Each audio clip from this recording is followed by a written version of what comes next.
이게 사실 이제 전편에 얘기했던 전원주택하고 좀 연결이 되는데요. 네. 구해좋은지에 일반 아파트 안 나오잖아요. 그렇죠. 맞아요. 아파트 안 나오더라고요. 아파트는 절대 안 나와요. 그 이쁜 집, 네. 촬영했을 때 예쁘고 공간이 예쁜 집, 네네네. 어필할 수 있는 집만 나온단 말이에요. 그럴 수밖에 없는 게 전원주택이 팔려야 되거든요. 네. 아파트는 원래 잘 팔리고 비싸고 일반 사람들도 구할 수 있으니까. 선호도가 높죠. 네, 아마 그리고 그쪽하고 많이 계약이 돼 있을 거예요.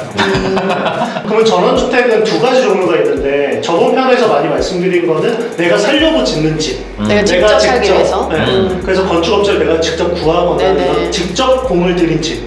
근데 건축주는 없지만 건축업자가 이 집을 지어서 팔려고 만드는 집들이 있어요. 아, 그런 집 조심해야죠. 네. 팔려고 만드는 집은 내가 마진을 많이 남기겠다는 뜻이기 때문에 그만큼 공을 들이지 않아요. 팔려고 만드는 집에 시스템 창호가 들어간 거를 제가 본 기억이 별로 없어요. 있긴 있는데 거의 없어요. 네. 근데 구해종지에 나오는 대부분의 집은 팔려고 만들어진 집이에요. 그러니까 그 팔려고 한다는 거는 내가 직접 사는 게 건축업자가, 아니고 네. 월세를 받거나 전세를 받거나 이런 식으로 내가 직접 아니, 사는 건 아니고 건축업자가 지어서 집을 건축주한테 파는 거예요. 건축주의 의도가 들어가지 않은 건축업자가 나름대로 설계해서 예쁘게 만들어 놓고 이거 사세요 이렇게 사람을 모집하는 그러면 집. 주인이 또 이제 별도로 월세나 전세를 주는 그럴 수도 수는 있죠. 있죠. 그럴 수도 있죠. 근데 어쨌든 그렇게 지어진 대부분의 집이 팔려고 만든 집이고 팔려고 만드는 집의 특징은 예뻐요. 그쵸? 팔려야 되니까. 팔아야 되니까. 그래서 네. 돈을 익스테리어나 인테리어에 많이 치중하는 경향이 있고요. 네. 그리고 그 안에 실제 익스테리어와 인테리어를 제외한 네. 다른 자재에 대해서는 상대적으로 가격이 저렴하거나 안 보이는 것들은 뺄쓸 경향이 굉장히 커요. 굉장히 커요. 네. 건축업자는 설계를 하지 않나요? 하죠. 기본적으로 이게 하죠. 설계를 하지만 설계자의 입장에서 네. 기본적으로 해야 된다라고 하는 것들이 암묵적으로 정해지는 것들이에요. 네. 그러니까 법규적으로 최소한 이렇게만 해놔라라고 하는 허용 기준만 허용하면 허가가 나오기 때문에 네. 되도록이면은 그 기준에 대해서 많이 높이려고 하지는 않아요. 그러니까 예를 들자면 뭐 단열재를 여기까지만 써라 네네. 라고 하는 법규적인 네네. 내용은 어떤 법은 지키는 선에서. 그쵸. 네. 근데 그 법규의 의도를 잘 알아야 돼요. 그러니까 법을 제정하는 이유는 네. 퀄리티를 전체적으로 높이고 싶은데 네. 최소한 요거까지는 해라.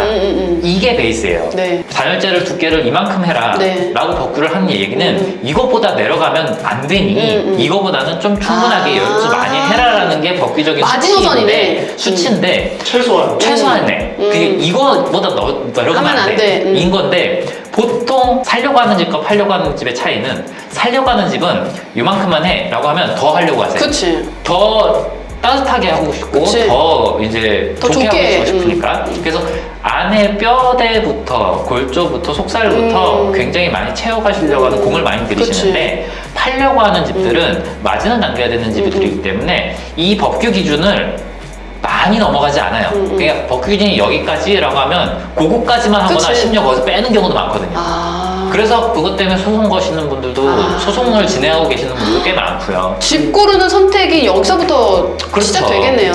그럼요. 그래서 그 팔려고 만든 집들은 조금 더 꼼꼼하게 보셔야 되고 그 다음에 어차피 속살을 볼 수는 없어요. 네. 나중에 비세고 뭐 이러고 나서 하자 걸면 늦거든요. 그러면 저같이 아무것도 모르는 엄마들이 봤을 때는 누가 지었냐 요걸 보면 돼요? 봐야 할 게 굉장히 많죠. 많죠. 근데 오늘은 구해종지에 대한 네네네. 얘기를 하는 거니까 구해종지에 나오는 모든 집이 불량이다? 그건 그런 얘기 하는 건 그렇죠. 아니고 근데 개인적으로 건축적 판단을 해주는 그런 가이드라인을 전혀 하지 않는 그냥 인테리어가 어떻고 공간이 어떻고 위치가 어떻다에 그치. 열광하게 만드는 네네네. 가격이랑 거기에만 치중돼 있다는 게 굉장히 아쉽고 맞아. 아주 기본적인 밖에서도 볼 수 있는 지표 중에 하나가 창호인데 창호 중에 시스템 창호를 본 적이 없다.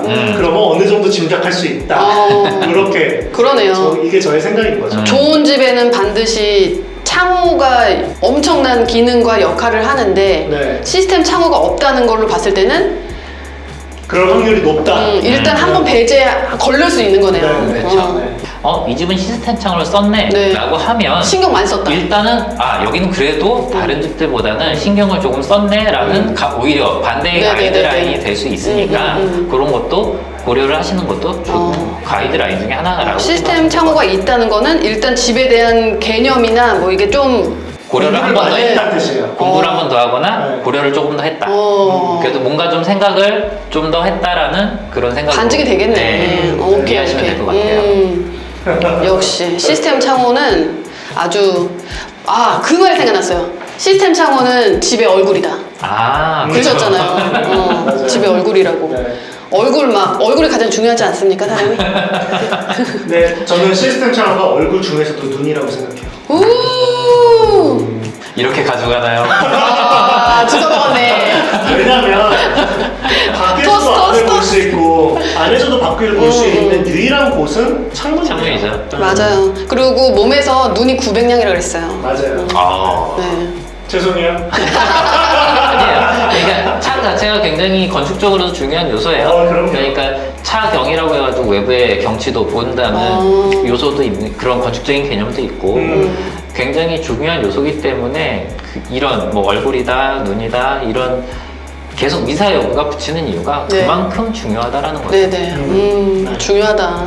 그래서 구해좋은지가 좋은 집인지 아닌지 또는 구해좋은지를 떠나서도 이 집이 정말 공들인 집인지 아닌지를 판단할 수 있는 굉장히 좋은 요소 중에 하나가 시스템 창호다. 요거 기억하시면 좋을 것 같습니다. 시세나 편리성 이런 것만 보지 마시고 창호를 한번 유심히 보시는 것도 꿀팁이 될 것 같습니다. 네. 저희는 또 다음 영상에서 좋은 정보와 알찬 유머 가지고 네네. 돌아오도록 하겠습니다. 올바른 생각. 올바른 창호 시창모였습니다. 안녕.